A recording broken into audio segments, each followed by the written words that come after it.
So I have been feverishly taking down notes, and Tony has also been helping me. Thank you, Tony. We had a wide-ranging discussion. I do think we have three top ideas to develop or to report back to the group. So the question that we had to ask in our session was, what distinctive approaches might Wales develop as it seeks to develop its presence on the world stage? And we were asked to develop top three ideas and also practical suggestions. And that is what we've tried to do. I do think we have three ideas. And I think we also have a preamble to those three ideas. The preamble is that I think we had a slight reservation about the notion of soft power, actually. There was a sense in response to actually Sir Emir's suggestions earlier that notions of smart power perhaps are better suited for developing Wales thinking on kind of around soft power. And the idea here really was to say that there needs to be kind of a hard edge to the soft power that is being developed. That is, there needs to be real investment that actually results from it. There needs to be a real return for Wales from development of soft kind of soft power tools. So in that sense, it was suggested that it's perhaps best to think in terms of kind of smart power rather than simply in terms of soft power, because we might actually forget about the need to have a hard power edge to soft power approaches. So that's the preamble. And then I think we have three main ideas that come from the group. The first suggestion is that there has to be more of an investment or more of an interest in finding ways of using the existing UK infrastructure around soft power, smart power. And what we mean by this is using the consulates, the embassies, the councils to actually get Wales represented. Interesting points here in two respects. On the one hand, there was a sense in which people felt that the UK central government infrastructure around global Britain brand is not actually adequately reflecting Wales within it.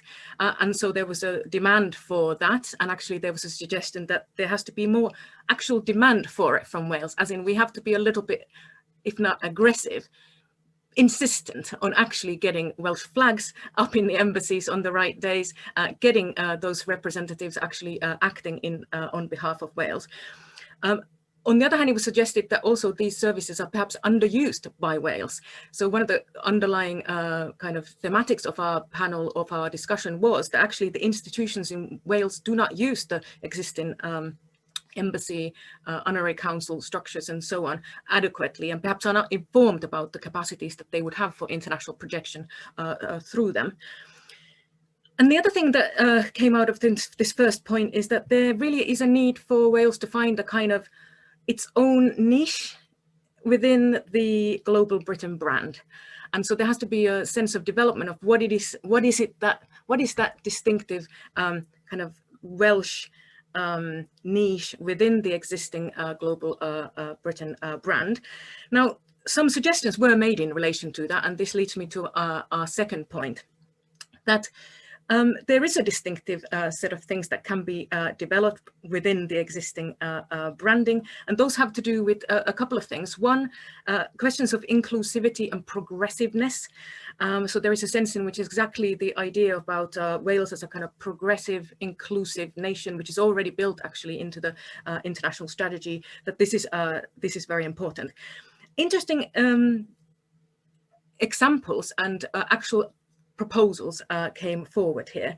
So for example, activist athletes of Wales, Gareth Thomas, raising questions about HIV and also homophobia and so on, questions around how we can harness our sports activists as ambassadors for progressive Wales. This would be an important potential agenda.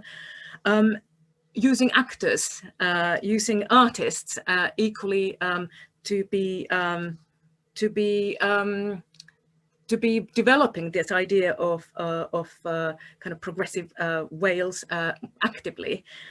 There were also discussions about the role of language promotion and the ways in which Welsh language education, Welsh language training itself is actually a really intriguing way of creating ambassadors in the world. So once the more people you train, especially in Welsh diaspora, to speak Wales, you also send them into the world as kind of ambassadors of Wales.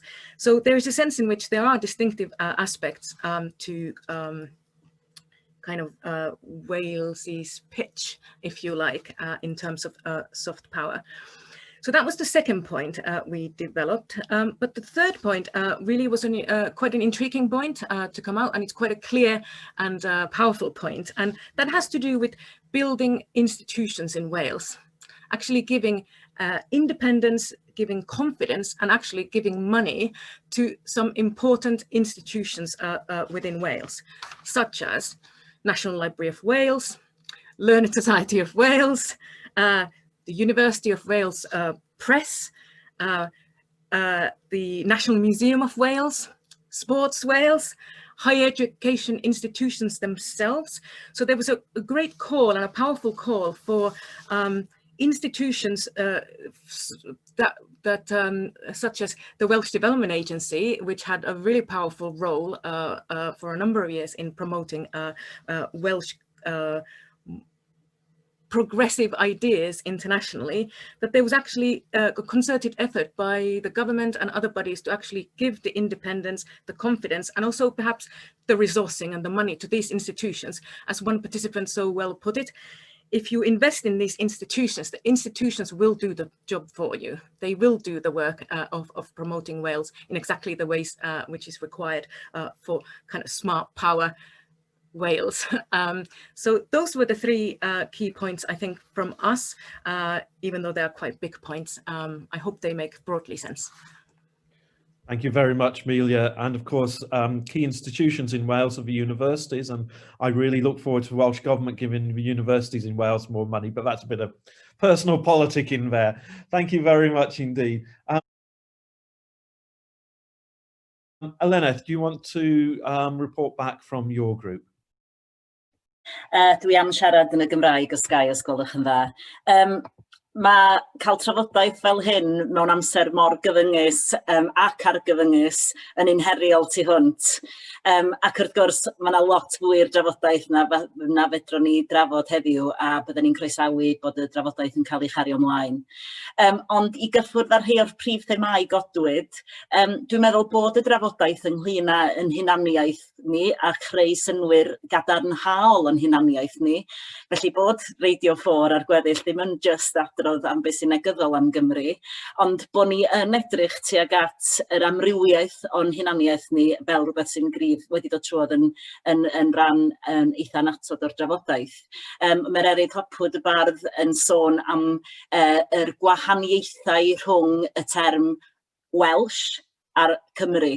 Ac tra di Mererid ddim yn teimlo fel bod Wales yn rhywbeth mae'n perthyn iddo fo falle, mae Cymru yn rhywbeth mae'n perthyn lot fwy. Ac wrth gwrs hefyd yn parchu fydd yna lot o bobl yn ystyried Wales fel be maen nhw'n perthyn iddo fo yn hytrach na Cymru.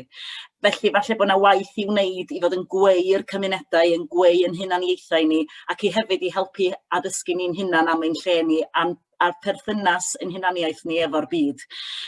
Heb fynd i ormod o drafodaeth fanwl am hynny. Dwi'n meddwl thema arall ddoth drwodd yn y drafodaeth oedd y tensiwn sy'n gallu bod rhwng pŵer a chydweithio. Ac a'i pŵer meddal ydy be da ni'n siarad amdan, yn clywed falle yn bod yn trafodaeth ni fel bobl yn edrych ar y celfyddydau a diwylliant yn anatod, falle bod y drafodaeth yn un fwy meddal na'r un aglwson ni'n gynharach. Ond bod ni hefyd yn gweld bod rôl celfyddyd a diwylliant o ran personoliaeth Cymru yn y byd yn un creiddiol ac yn un mai Cymru efo llais pwysig ac efo chyfraniad mawr i'w wneud. A nad ydy hyn efallai ddim yn rhywbeth sydd yn mynd yn erbyn yr ochr fwy caled o busnes, ond fod o'n rhoi cymeriad. Yn yn grŵp ni hefyd roedd na ddifaru gweld cefn a diwedd y WDA a bod na dal ffocws i'w wneud i weld sut mae'r celfyddydau diwylliant yn gweithio gyda busnes. Oedd na hefyd alw i gael ffocws a chreu ffocws efallai, a fod hyn yn gallu bod ar ffurfiau gwahanol, bod o yn thematig ac yn gydweithio ar draws sefydliadau, neu enghraifft fel oedd Paul o Gwmni Dawns Cenedlaethol Cymru yn sôn amdano fo drwy greu ffocws drwy wyl, a sut mae gwyl rhyngwladol Manceinion enghraifft, neu ydych chi'n gallu edrych hefyd i Gairedin, yn creu personoliaeth ac enw ac yn tynnu sylw rhyngwladol o gwmpas gwyl rhyngwladol ac efallai bod yna dal waith i'w wneud. Dwi'n meddwl bod ni hefyd wedi cael chydig bach o densiwn rhwng y syniad yma o hyrwyddo Cymru i'r byd, so bod ni yn mynd allan, ac oes na densiwn neu ddim gyda cydweithio efo eraill ar bod na deimlad eitha crys yn i'n deud o fod yn gwrando a matcho'r hyn sydd gyda ni gyda beth sydd yn ymlaen yn y byd, gan ystyried hefyd yn cyfrifoldeb ni tuag at ddiwylliannau eraill. Ac mor unigryw ac ydy'n diwylliant ni, mae diwylliant pawb arall hefyd yn unigryw, a bod gwrando a chydweithio fel yn hafal i bobl eraill, nid fel pŵer sydd yn rhoi yn hunan i ormesu pobl eraill yn rhywbeth sydd yn bwysig. Dwi'n meddwl bod na ddiffyg, bod na drafodaeth ynglyn â cael adnoddau a chydweithio ar draws sefydliadau, yn un peth arall sydd wedi dod trwodd fel thema gryf, a bod na ddiffyg falle cyfathrebu, mae yna lot o waith da yn mynd ymlaen, yn bod ni ddim bob amser yn gwybod lle mae sefydliadau eraill ati, ac falle bod hyn yn rhan o gael fwy o adnoddau i'r maes, ond hefyd ffeindio ffordd newydd o weithio. Nid yn unig rhyngddo ni fel sefydliadau yma yng Nghymru, ond hefyd efo sefydliadau rhyngwladol megis UNESCO, megis sefydliadau Prydeinig, yr Llys Genhadaethau, Cyngor Prydeinig ag eraill, a bod na gyfrioldeb arno ni, nid ar bobl eraill, i gael y neges a'r brand yn un cywir. Dwi'n meddwl falle bod cydweithio efo gwledydd eraill hefyd bod na gyfle i gydweithio'n well trwy'r consoliaid sydd yma yng Nghymru, a hefyd y cymunedau sydd yn hyfyw yng Nghymru ar hyn o bryd. Dwi wedi cymryd orna fi'n hun chydig bach gyda ymddiheuriadau i'r grŵp i roed camau nesau ymlaen. Nathon ni ddim cyrraedd y camau nesaf, ond dwi wedi awgrymu rhai yn sgil y drafodaeth yn ystod y brec. Yn gyntaf, fydden ni'n deud bod angen cytuno i greu'r hunaniaeth unigryw ac amrywiol mae Gymru, a bod na fodd o fod yn rhannu hyn trwy'n sefydliadau ni, i greu personoliaeth sydd yn deiniadol, ond yn hyn hefyd sydd yn hyrwyddo Cymru, tra hefyd yn gwrando'r eraill. Bod ni hefyd falle angen cydweithio'n well gyda partneriaid, a bod ni angen cymryd camau penodol yn hynny o beth. Yn drydydd, bod y cyfathrebu angen i wella, a tra mae na fwy a fwy o bobl yn dibynnu ar wefannau cymdeithasol, falle bod hyn ddim yn gweithio i bawb, a mae yna agendor digidol sydd angen i ystyried hefyd. Ac wedyn yn ola, bod angen gwneud lawer gwell defnydd o'r iaith ni, yn arbenigedd ieithyddol ni, ond hefyd yn arbenigedd a'n creadigrwydd diwylliannol ni, yn y ffordd da ni'n rhoi yn hunaniaeth o fewn strwythura yma yng Nghymru ac drwy weithio'n rhyngwladol. Fydden ni'n hapus iawn i eraill sydd yn meddwl bod fi wedi methu allan ar ryw bwynt i ddod yn ôl i fewn ar y pwynt yma, ond hoffen ni'n fawr diolch i bawb bod yn rhan o'r sgwrs ac i annog yn fawr i'r sgwrs yma gael ei chario ymlaen. Thank you, Eluned. I was part of Eluned's group, and I think she brought together a lot of very diverse views and ideas really well. So thank you, Eluned, for that. And finally, we have Rob for the third group. Rob. So we were talking about higher education and universities and institutions in this global context, and in terms of promoting what they do in Wales and Welsh perspectives and a view of the world more generally. The first point is that we think that Welsh higher education institutions should be more assertive and more smart in drawing down the capacities of UK-wide bodies. So obviously, institutions like the British Council, the Foreign Commonwealth and Development Office in the UK government But there are other organisations which are UK-wide with global reach, which we have the right to make demands of it into us. The BBC would be one, make demands in terms of how they promote and present Wales, but also how they work in partnership. A member of the group also made a very interesting point that there are a large number of civil servants working for the UK government who are based in Wales, and their sets of expertise and capacity which perhaps we don't draw attention to or draw on enough, such as intellectual property knowledge and expertise at Companies House in Cardiff, the Royal Mint, which has a global reach of a very different kind. You know, how far are universities interacting with those more commercial parts of the UK government but based in Wales? The second point, or I should add to that, we recognise that Welsh universities, as indeed other institutions, and I think both Eluned and Amelia made this point, have to operate in this bifurcated manner. So on the one hand, seeking to deploy and utilise capacities at UK level where that works for us, working in a smart way, but also assertively promoting and expressing Wales in all its diversity and ambiguity. But taking a historical perspective, in many ways, that's what Wales has done through the centuries, isn't it? It's played cute, and it's been, sometimes it's more successful when it's been able to play successfully in both of those arenas. The second point is we kept returning to the issue of the civic role and responsibilities and missions of universities within Wales, and we felt quite strongly that that needs to be, there's no demarcation between that and a global reach and perspective and ambition. The two things, there needs to be a linkage between the two things. So thinking of Welsh universities as global communities is a very worthy aspiration and ambition. In many ways, it's realised in all our institutions. But if that global community exists in a fairly hermetically sealed bubble in Cardiff or Aberystwyth or Bangor or Carmarthen or wherever it might be, that begs lots of questions about how the citizenry of Wales who don't interact so much with universities, how they see that global community and how far they have a relationship to it.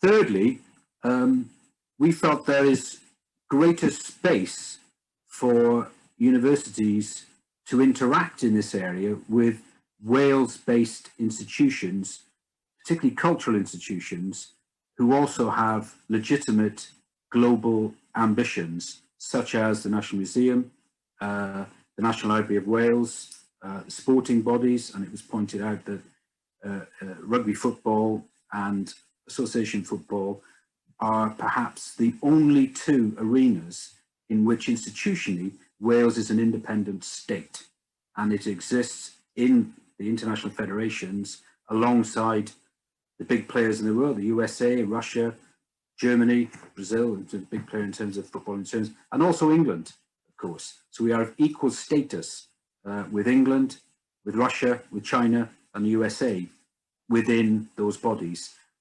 So sporting bodies plus cultural bodies, there is greater scope for partnership in promoting and expressing Wales internationally than is presently realised. And then our final point is to do with universities and the university sector specifically. The diversity of the HE sector in Wales is both a strength to us in terms of the diverse missions across the various institutions, but internationally it can also be a weakness because internationally potential partners, governments or HE institutions across the world tend to see things through the lens of league tables. So we need to be smart there too in terms of promoting institutions according to their diverse missions. So Cardiff University may play one particular role in that international reach and ambition, University of South Wales or Trinity St David or Wrexham Glyndŵr University will have their own strengths to bring to bear internationally, but there will be strengths of a different kind, links with industry and regional economic development, and so on. And there may be a moment right now, amidst COVID or immediately post-COVID, when that hopefully that time comes, where league tables are perhaps slightly less significant than they have been in the last couple of decades. And that is a space which Welsh universities should seek to capitalise on. Diolch yn fawr. Just a quick point to build on Rob's point around football governance. So FAW, WRU having a presence in world forums. I mean, I just posted a point on the chat. You know, if we think about it, FIFA has more members than the United Nations. You know, Wales has you know, equal leverage with sovereign nations around the world at FIFA, the same at UEFA and so on. So I think, you know, if we can maximise our presence in secretariats and committees in places like FIFA and UEFA, you know, Laura is going to speak soon, and she's a great example with the role she has at UEFA. I think that's really, really good for Wales. That means we're mixing it at the world table, creating, you know, influencing the debate around the world game and wider issues as they relate to Europe and the wider world. Thanks, Gavin. As somebody who follows sport personally, I personally welcome that point, and I think there's an awful lot that Wales can do here. And I was struck after the Euros a few years ago just how Wales's success in the Euros drew enormous attention to us as a country, and very positive attention to us as a country as well. And that's often missed in some of these discussions. Iawn, ti'n clywed fi nawr?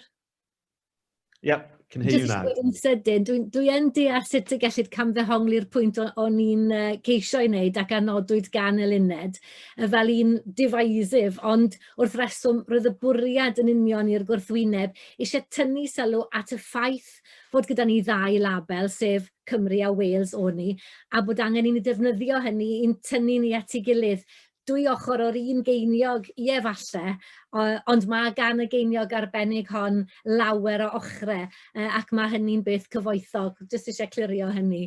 Diolch yn fawr.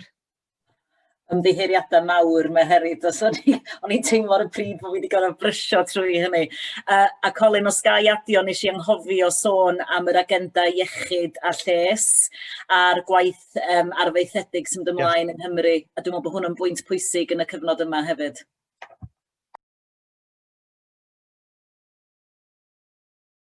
Without further ado, I'd like to move on to our final closing keynote, where we're incredibly privileged to have Laura speak to us. Laura, of course, is Professor of Public Policy in the Wales Governance Centre at Cardiff University, as well as being a member of the UEFA. Is it the UEFA board? I forget quite what it was called, but I'm not sure which you see as a more important role, Laura, but I'm sure you might refer to the UEFA role as well. Okay, Laura, over to you. Diolch yn fawr iawn, Colin. Thank you very much, and thanks to everybody for the contributions this morning. I've really enjoyed them. I think it's been hugely worthwhile and really constructive. Can I say, first of all, that I'm no expert on this subject. I mean, it's a classic academic caveat, isn't it, at the beginning, but I really am no expert on international diplomacy or soft power. I mean, I probably classify myself as just a gobby bystander, to be perfectly honest. You know, I'm somebody who feels very frustrated that our fantastic nation just doesn't get the kind of returns that it should have in terms of being able to develop ourselves. And I think soft power and diplomacy is clearly one of the vehicles or levers for doing that. So I kind of got myself drawn into this debate almost by accident, really, which is not altogether a bad thing. By the way, one following on from a point that was made just at the end there by Gavin and followed up by Colin, we're going to be putting some of that diplomacy into action fairly soon, because I'm about to contest an election. I'm not very good at elections, but I'm about to contest an election for a position on FIFA Council, which will be the seat that is reserved for a woman from each confederation. So I'll be standing for the UEFA position on FIFA. And that would obviously put us in the position of being the first Welsh person, were we to win, the first Welsh person to sit on FIFA Council and give us a global role in football and more widely in sport too. No guarantees with elections, as plenty of people around the table here know, but we're going to give it a good shot. And pleasingly, we're getting support from every other British association in that. So it's whilst I'm a Welsh candidate, the structures of sport, including UK sport, will be underwriting my campaign. So that's something fairly positive. What I thought I'd do in the next 10 minutes or so would be is probably less classified as a keynote and more as a kind of consolidation, because a lot of the areas that I was planning to talk about have been covered in the breakout groups and in some of the discussions that we've had around that. So I'm going to try and draw things together, I think, with a slightly more trenchant stance on what I think should happen really in the future. I've got 4 points that I wanted to cover. First of all, the new context that we're operating in now. And clearly from that, I think it will provide us with a slightly different framework to how we operate an international strategy and soft power levers than it did when the international strategy was launched 10 months ago. It's hard to think back 10 months now, isn't it, and contemplate how dramatically things have changed. My second point was going to be about the preliminaries to be successful in diplomacy and soft power. My third point was going to be about focus and maybe some of the stages in which we can harden our focus in this area. And then fourthly, I was going to talk a little bit about sport, because the breakouts, obviously, although typically with Gavin and myself in the group, we drew our group back to sport, but it is a very important area.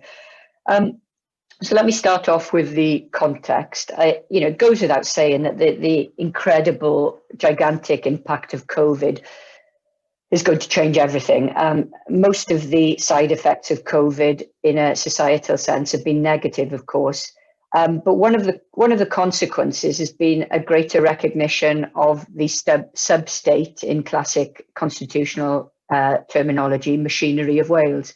And I think we can use that to our advantage. So let's take some small crumb of comfort from these dreadful 9 months, that people in Wales know about devolution better now. They are more familiar with the role of the First Minister and the Senedd and the Welsh Government and what it can do, largely because it has exercised its powers to full effect over the past period. That's given some distinctiveness to our state apparatus.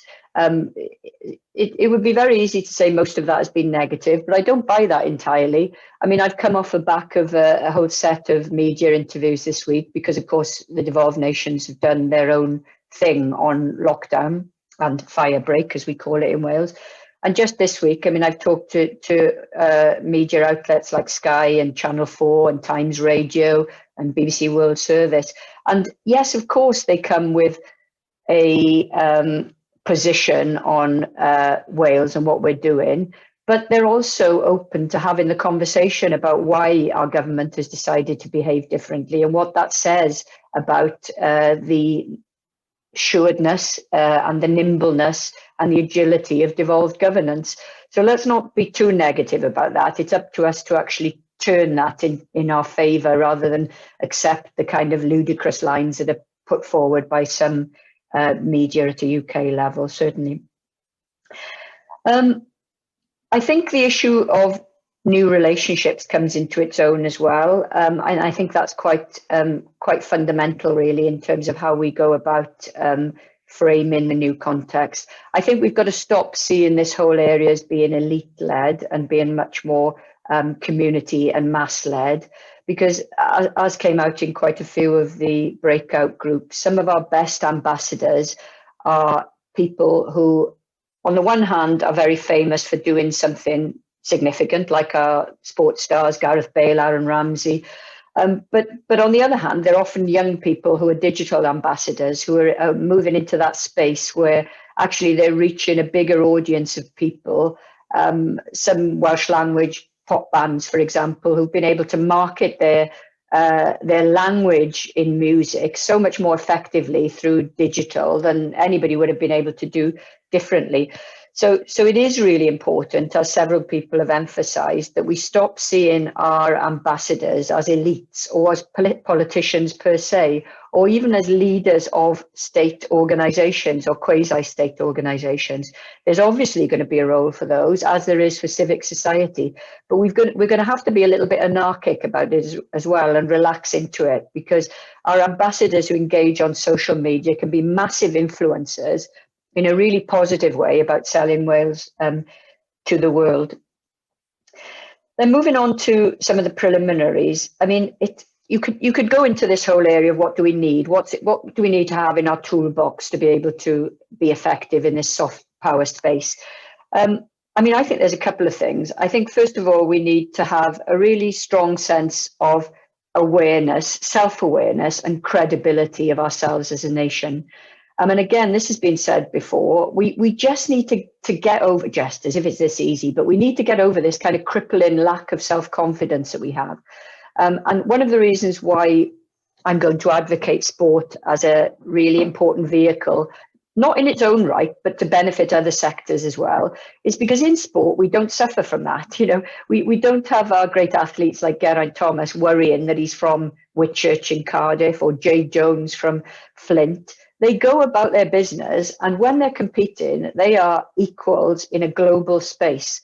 And that is really very, very fundamental. That kind of mentality of success and ability and winning, basically. It's not fashionable to talk about winning mentalities, is it? But I'm going to, because winning can mean a lot of different things. Winning can mean having the health and well-being of the nation framed within our future generations legislation.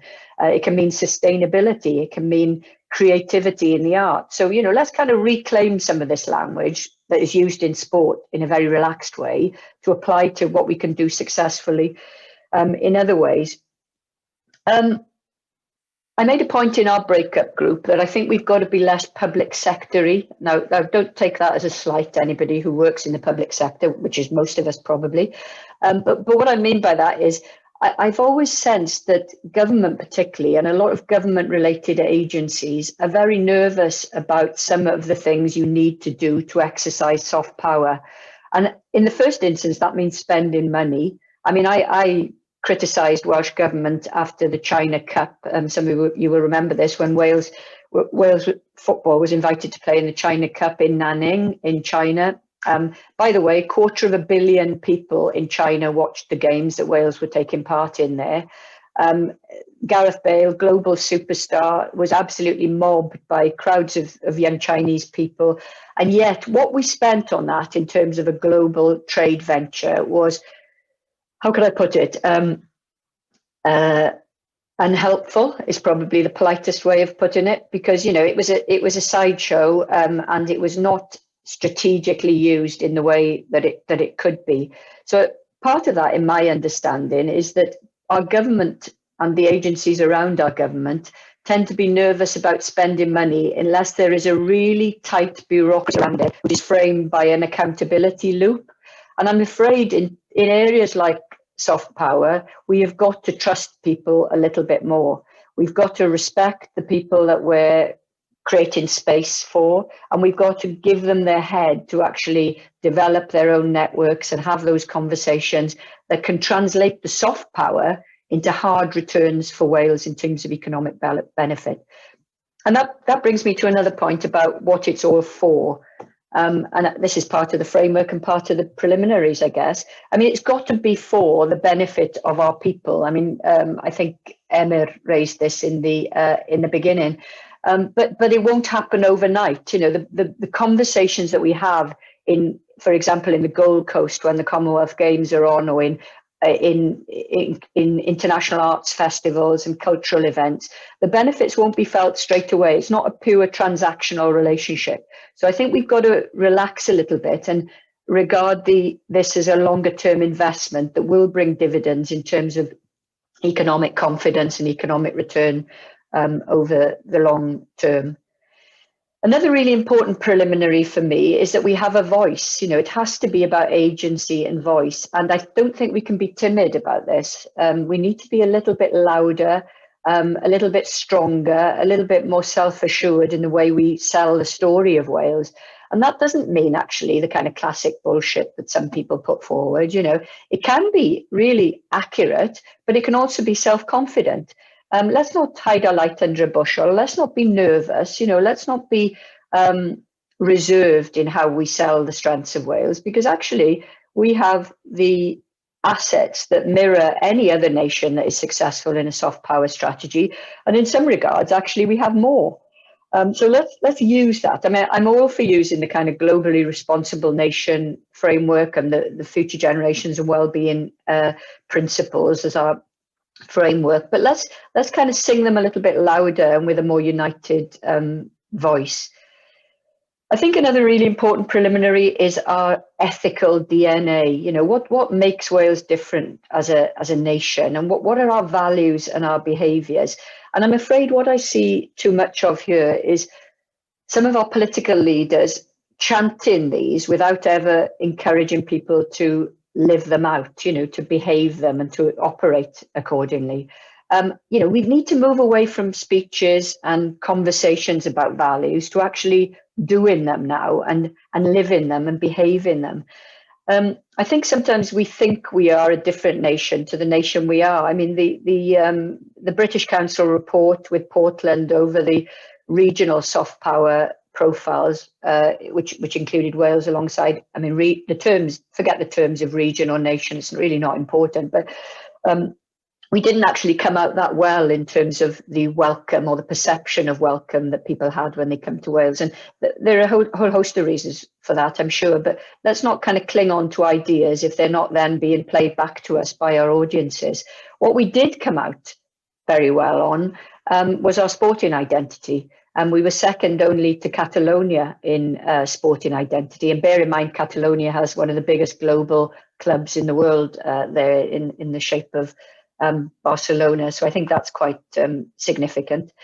So let's try and maximize that, which is my fourth point. This whole thing about sport. I mean, really interesting points made by Rob and Gavin and others about the independence of Wales. You know, we're not independent in that many respects, but in sport we are.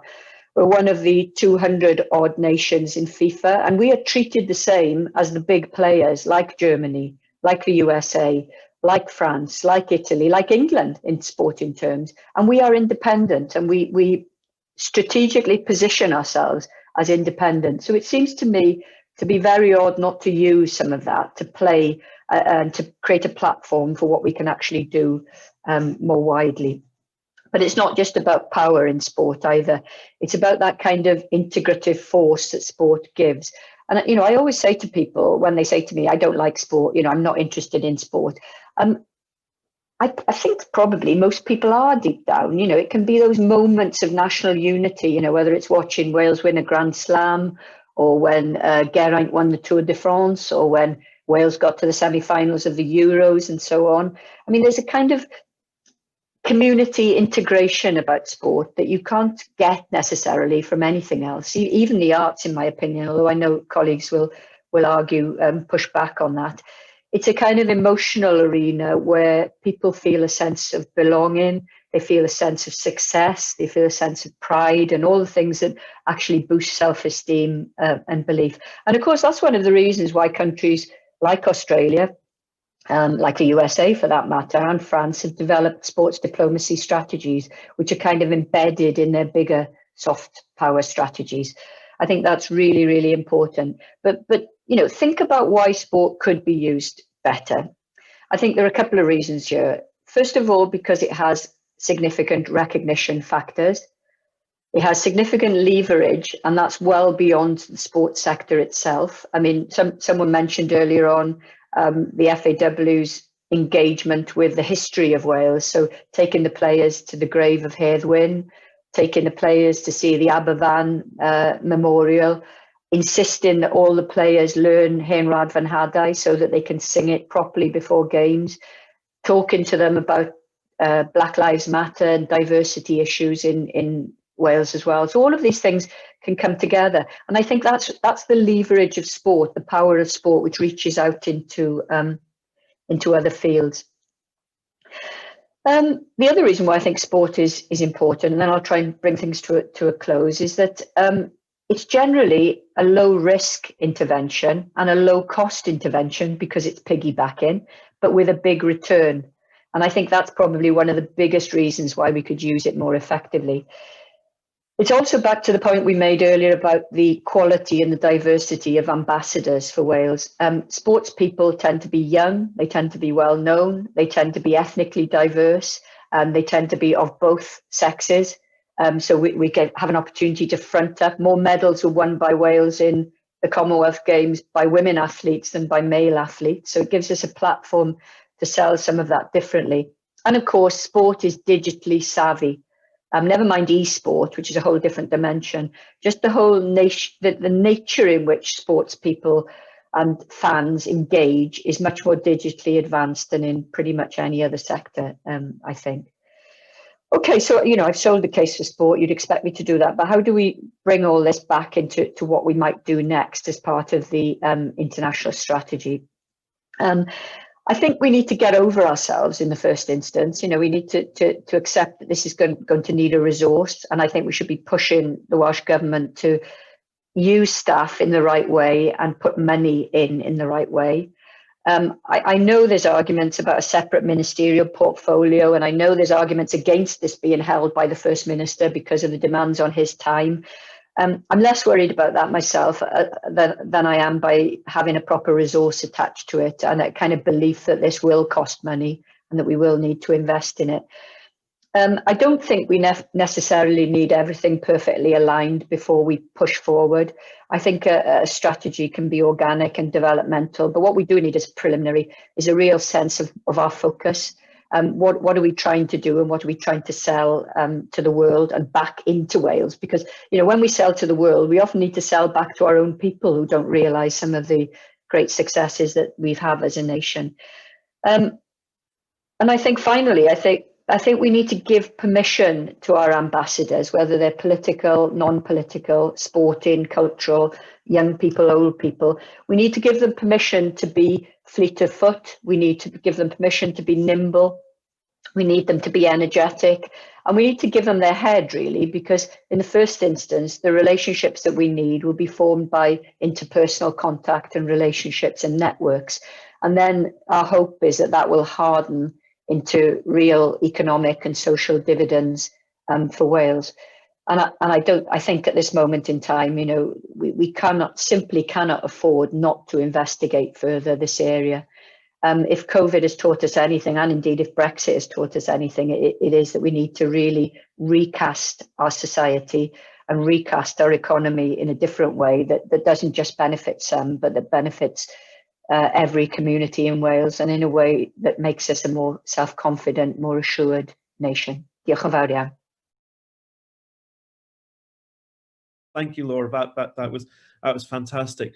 And can I extend my thanks further to everyone involved today, not only the speakers, but everybody else who's participated.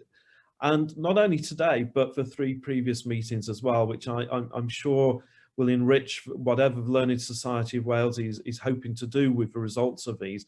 And I suspect that it's a report, but I hope that this is heard in the corridors of power in Cardiff, as well as affecting, as Sir Emyr reminded us first thing this morning, as well as affecting the lives of Mrs. Jones and everyone else in Wales. And I think that was one of the key take-home messages I have from today, that what does this mean for the Mrs. Jones in Untitled Chapter? What does this mean for the people of Wales, and how can we take our discussions here to better the lives of everyone in Wales? So we had Sir Emyr reminding us this morning of that, and I think towards the end we've had Laura and Gavin reminding us that an international strategy isn't something which is in the FCDO, it isn't something which is limited to corridors of power in Cardiff Bay, but it's something which engages civil society and the institutions of Wales, and something which we can all play a role in. And I think this is one of the really important points about international strategy as Wales is developing it, that it is not something which is simply a governmental activity, but it's something which encompasses a wide range of activities across Wales, whether it's sport, whether it's the arts, culture, or universities. I think, though, that we from my own perspective, I've drawn out 4 challenges for me to think about. And I'm just putting these forward in a purely selfish manner because I've got the benefit of being chair. But drawing together some of the discussions, I think the first challenge is, how do you operationalise an international Welsh presence? There's a sense from the discussion today that this isn't always done as well as it could be, or indeed should be. And indeed, whether COVID has bizarrely created some opportunities for us to do this differently and better than we have before. Secondly, there's an issue about what are we selling? What is the Welsh identity here? The risk that we simply sell a theme park Wales, of green valleys, of the Eisteddfod, for language and the culture of Wales. And we've got so much more to offer, but we need to decide what is the offer here. And that, to a certain extent, needs a clearer sense of identity. And one thing which I was slightly disappointed about, perhaps in the discussion today, is something which I've always cherished about Wales, and that's its progressive nature, the way in which Wales thinks ahead and does things which are different but for the betterment of society. And Future Generations Act is a clear example of this, but also the way in which it's managed and promoted the Welsh language, so it's now much more secure in Wales than when I arrived from the West Midlands in 1978. Thirdly, we all agree that Wales is special and has a unique culture, but as Eluned reminded us, everyone's culture is unique. And how then do we work collaboratively with other unique cultures for the betterment of global society, so that Wales has a distinct and identifiable voice, but is not competitive, but rather collaborative with others? And finally, simply because I work in a university, perhaps, the powerful role universities can play is undisputed, but how can we make universities much more outward facing and much more relevant to communities in Wales and globally? And there are some real signs of progress there.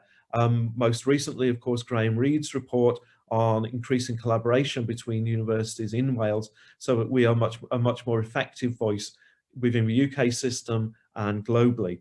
But it requires universities to have a much more outward-facing mentality, as indeed it does all institutions in Wales.